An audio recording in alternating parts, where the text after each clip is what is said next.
Ouais les amis, bonsoir à tous. Bah écoutez, avant de commencer la vidéo de l'avant-match, que j'ai enregistrée avant cette vidéo-là, parce que quand j'ai fait l'avant-match, ça m'est complètement sorti de la tête de vous prévenir pour deux choses. Premièrement, pour vous remercier. Vous remercier du fond du cœur pour les 30 000 abonnés. Je prévois une petite vidéo foire aux questions, tout ça. Hein, c'est dans ma publication écrite sur YouTube, où je prendrai les 10 meilleures questions en rapport avec ma chaîne.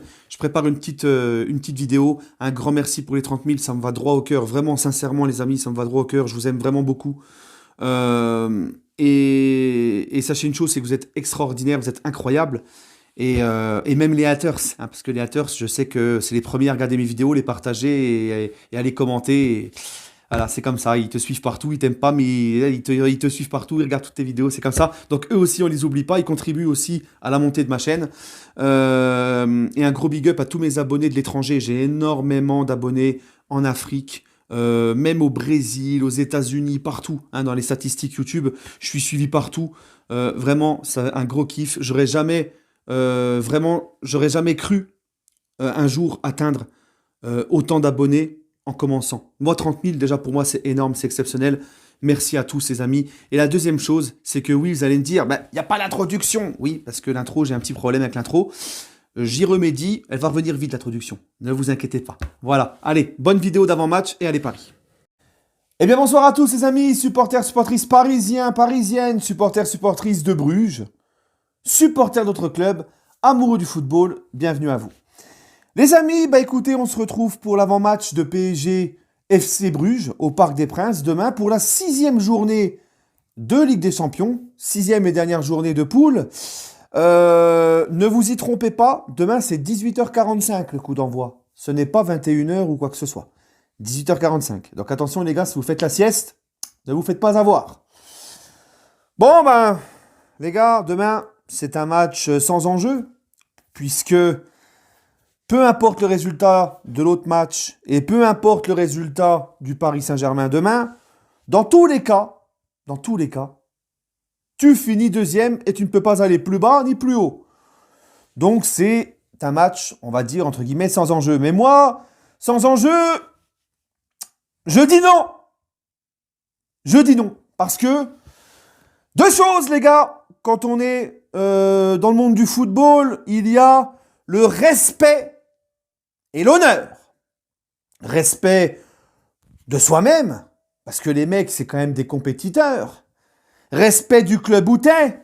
Nous ne sommes pas à l'US Montagnard ou à Croix-de-Savoie et tout ça. On est au Paris Saint-Germain, un club qui a basculé dans une dimension extraordinaire, qui fait partie des favoris chaque année pour la Ligue des Champions, avec des gros moyens, qui font partie chaque année des favoris pour cette Ligue des Champions, finalistes et demi-finalistes sur les deux dernières éditions. Respect pour les supporters aussi. Parce que il y a des gens comme vous et moi, les gars, il y a des gens qui vont au stade, qui vont payer très cher leur place, surtout la Ligue des Champions. C'est très cher, même si c'est un match qui n'a pas d'enjeu. Il y a des gens qui se lèvent très tôt le matin, 2h du mat, 3h du mat, ou qui vont direct au boulot après le match, tu vois, qui regardent le match et qui vont se coucher en se levant, en faisant 3h, 4h dans la nuit max. Ou moi, par exemple, je me lève à 5h du mat, mais il y en a, c'est beaucoup plus tôt. Ou comme je vous l'ai dit, juste après le match, des mecs qui se tapent des purges monumentales.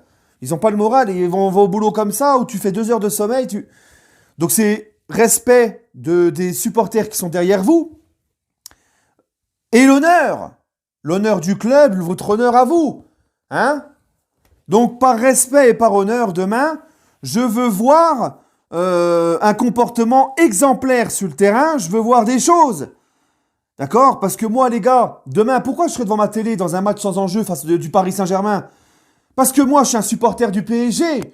Je suis pas un supporter de joueur. Moi, je ne regarde pas le PSG pour mater le fessard de Neymar, Messi, etc. Moi, je regarde parce que c'est avant tout le Paris Saint-Germain, c'est mon club. Si demain le PSG, tout ce monde-là se casse et qu'on revient à une équipe moyenne de Ligue 1, je serai derrière le PSG toujours. Si le PSG demain va en Ligue 2 avec Nolan Roux en pointe, Nolan on te salue, je serai derrière le PSG à fond comme je le suis maintenant. C'est comme ça. C'est comme ça quand tu supportes un club. D'accord? Donc, on sera tous derrière le PSG. Et moi, je sais pas si c'est mon côté optimiste ou l'amour de ce club, mais à chaque fois, je me dis, bon, allez, ça va aller mieux le prochain match. Bon, malheureusement, les gars, comme je l'ai dit, je pense sincèrement que nos joueurs parisiens, avec Pochettino, il y a des signes qui ne trompent pas, on le voit. Je vois des joueurs, moi, qui ont lâché le coach. Je vois un coach qui a lâché aussi l'affaire. Je vous dis, ça me rappelle la fin de Tuchel, pareil. C'est pour ça que je suis persuadé que Pochettino, je peux me tromper, mais j'espère ne pas me tromper, que Pochettino va partir cet hiver. Je vois pas la chose autrement, en fait. Parce que Pochettino, qui se voile encore la face en conférence de presse, hein, on s'améliore, il a encore dit, nous sommes dans un processus qui dure depuis le mois d'août. Alors je veux bien le processus au début de saison, comme je vous le disais, patienter, des nouveaux joueurs sont arrivés, il faut les intégrer, ça se fait pas en 2-3 matchs, c'est normal de dire ça, on n'est pas sur FIFA. Mais là, le concept du processus, les gars, c'est tu commences doucement, tu prends tes marques, tu montes petit à petit en puissance. Là, c'est même plus un processus, on est dans un régressus, les gars. On est dans un régressus. Le régressus, c'est l'inverse, en fait, tu vois. Au début, bon, il y avait certes pas de jeu, mais là, c'est encore pire, il y a moins de jeu que pas de jeu, tu vois. On a inventé le concept de moins de jeu que pas de jeu, tu vois. Sous Tuchel, par exemple, il n'y avait pas de jeu. Là, c'est encore pire, c'est moins pas de jeu, tu vois. Plus les temps passent, plus dans le jeu, il n'y a aucune progression, il y a même une régression. Au début, t'avais des joueurs qui étaient quand même intéressants, Hakimi, Gay, tout ça, on mettait nos occasions au fond, on gagnait parce qu'on était chirurgicaux, ça jouait au mental, tout ça. Il manquait plus que le jeu et monter en puissance. Mais là, tout s'effondre. Pas de jeu, des joueurs qui foutent plus un pied devant, notamment ceux qui étaient très bons au début de saison, les Hakimi, tout ça. Même Mbappé qui perd sa finition. On le sent, là, j'ai vu, regardez, revoyez le résumé, s'il vous plaît, du match à Lens. Quand il y a l'égalisation, tout le monde s'en fout. Tout le monde s'en fout. Il y a que Hakimi et Marquinhos qui viennent sauter sur Wijnaldum. Le reste, ils s'en foutent complètement. Donc là, je vous ai dit, on sent, il y a des signes. On sent que les joueurs... Parce que les joueurs, les gars, on est tous d'accord. Et c'est pour ça qu'on est très exigeants. On est tous d'accord que les recrues cet été, c'est du top niveau. Les recrues qu'on nous a ramenées là cet été, c'est du top niveau, les gars. C'est des sacrés joueurs. On a un des meilleurs effectifs d'Europe, les gars. D'accord ? Donc on est en droit d'être exigeant. Mais le problème, les gars, c'est qu'on se dit, ces mecs-là, ils viennent au PSG, là, ils foutent plus un pied devant l'autre. On voit que Messi arrive moins à marquer, il fait beaucoup moins de statistiques qu'à Barcelone, il a du mal. Même si je trouve que, comme face à Lens, Messi était pas du tout le plus dégueulasse. Il a au contraire mis pas mal de caviar, mais les mecs vendangent. Mais on voit que, voilà, tu vois, c'est pas du grand Messi, quoi, tu vois. On voit que Hakimi, il fout plus un pied devant l'autre. On voit que Wijnaldum, il a du mal depuis le début. Pourtant, c'est des super joueurs, ces mecs-là. Seule satisfaction, on va dire, c'est Donnarumma. Quand il est là dans les cages, il est là. Bon. Mais un gardien n'a pas forcément besoin de tactique, tu vois. Tandis que là, tous les joueurs qu'on a, que ce soit ceux qui sont venus, qui sont des très bons joueurs, ou ceux qu'on a déjà, mais on n'arrive à rien. Parce que les mecs, c'est simple. C'est une question, les gars, c'est une question de discipline tactique. Il faut un minimum de discipline tactique, il faut un minimum de cohérence dans le jeu, un minimum de consignes tactiques pour que les joueurs prennent du plaisir et que les joueurs arrivent à faire quelque chose. On voit que les joueurs sont paumés. On l'a vu encore face à Lens avec Pochettino, au bout de 5 minutes. 5 minutes, les gars. Ça, je m'en remettrai pas. Hein. J'étais en colère samedi, là j'en parle, je suis encore en colère. Au bout de 5 minutes, ils changent de tactique. Alors rappelez-vous, quand j'en étais pris à Sacha, dans ma vidéo, parce qu'il disait que Pochettino, c'était inadmissible que son jour de repos, il parte signer des autographes dans la boutique du PSG. Au début qu'il est arrivé, rappelez-vous, où il disait non, faut qu'il bouffe des vidéos, faut qu'il regarde des vidéos. J'ai trouvé ça excessif, et je le pense toujours. Parce que le mec, c'est son jour de repos, c'est pas un robot, il a le droit à son jour de repos de faire ce qu'il veut. Par contre, il n'est pas du tout excessif et de se poser la question de se dire, dans ton temps de travail, est-ce que tu analyses l'adversaire, le poche? Est-ce que tu analyses ton adversaire? Lens joue toujours pareil, hein. Toujours pareil, hein. Eh ben, il s'adapte au bout de 5 minutes. Excusez-moi de penser que t'as pas regardé ton adversaire. Donc je vois un coach qui lâche, qu'on n'a plus rien à foutre, qui est en roue libre. D'ailleurs, il n'a qu'à voir ses conférences de presse. Les joueurs, c'est normal qu'ils se posent des questions sur la tactique. C'est ce qui commence à ressortir chez les médias. De toute façon, on le voit, ils comprennent rien, les mecs. Ils sont perdus. Ils savent plus foutre un pied devant l'autre. Donc, moi, les gars, demain, je crois pas trop au miracle. On va se taper encore une purge. Moi, j'y crois pas au miracle. Je pense que ça va être comme ça jusqu'à la fin, jusqu'à ce que Pochettino parte. Et il faut qu'il parte. Je le maintiens. Son processus de machin, moi, j'y crois plus. C'est du pipeau, tout ça. Hein? Donc voilà, les gars. Bref, tu vois. Et puis c'est pareil. Les gens, toujours et encore, je lis des trucs, les gars, toute la journée. C'est de la faute à Leonardo. Qu'on m'explique. On joue mal, c'est de la faute à Leonardo ou c'est de la faute à l'émir? Hein? Alors, moi, l'émir, il a je sais pas combien de bornes. Oh, bah, c'est certainement lui. Oh, c'est certainement l'émir qui demande à Pochettino de changer 4 fois de style de jeu contre Lens. Il a dû appeler Leonardo avant le match.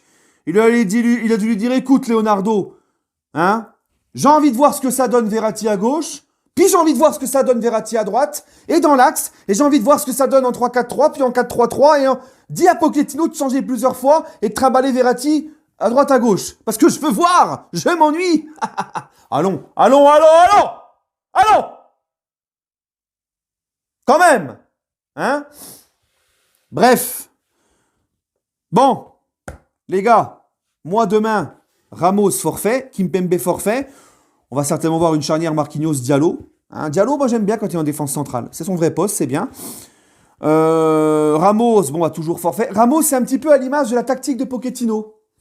On ne sait pas, on n'y comprend rien. Ramos est arrivé, les tests étaient magnifiques, exceptionnels. On voyait sur son Instagram, le mec, il faisait des trucs... un robot, le mec, à l'entraînement, une machine. Rocky 4 contre le Russe, tu sais. Entraînement de Rocky, une vraie machine de guerre.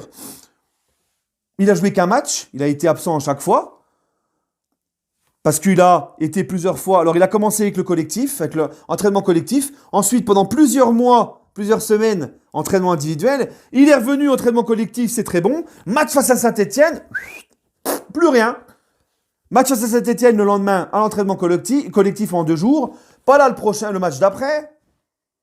Après, on nous dit, il a repris l'entraînement collectif, il était présent, tu l'attendais face à Lens, il n'est pas là. On te dit fatigue musculaire.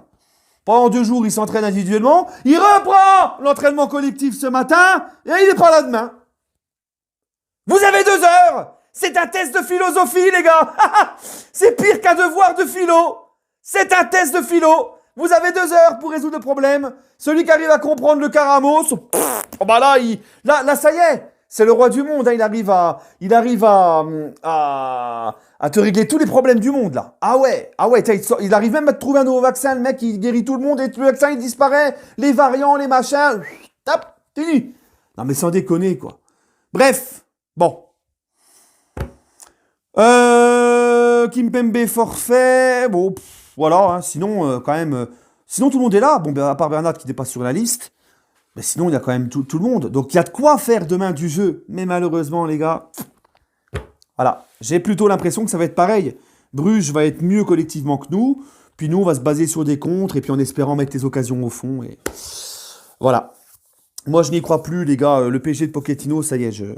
J'attends qu'une chose, c'est la trêve de Noël, voir ce qui va se passer. Voilà. Bref, on va rester optimiste, hein, même s'il y a moins de jeux que pas de jeux, eh ben on va essayer quand même d'espérer, puis on va dire une petite victoire parisienne, hein, ben, quand même, un minimum. Contre Bruges au Parc des Princes, les gars, même en jouant mal, on a tapé City. Non, parce qu'on a que 2 victoires hein, cette saison. Une victoire à l'arraché contre Leipzig, victoire contre City 2-0. Le reste, c'est 3 nuls, une défaite. Non, 2 nuls, une défaite. Si on gagne demain face à Bruges, ça sera quand même que les 3 victoires en 6 matchs. C'est quand même limite pour un club qui a recruté fort, qui a les ambitions de gagner avec champion, qui a peut-être même le meilleur effectif d'Europe. C'est quand même, ça ferait, si on gagne contre Bruges, ça serait déjà limite. 3 victoires sur 6. Une victoire sur 2. 50% de victoire dans cette poule. Bon. Bref. Allez, les amis. On va arrêter là. Prenez soin de vous et allez Paris.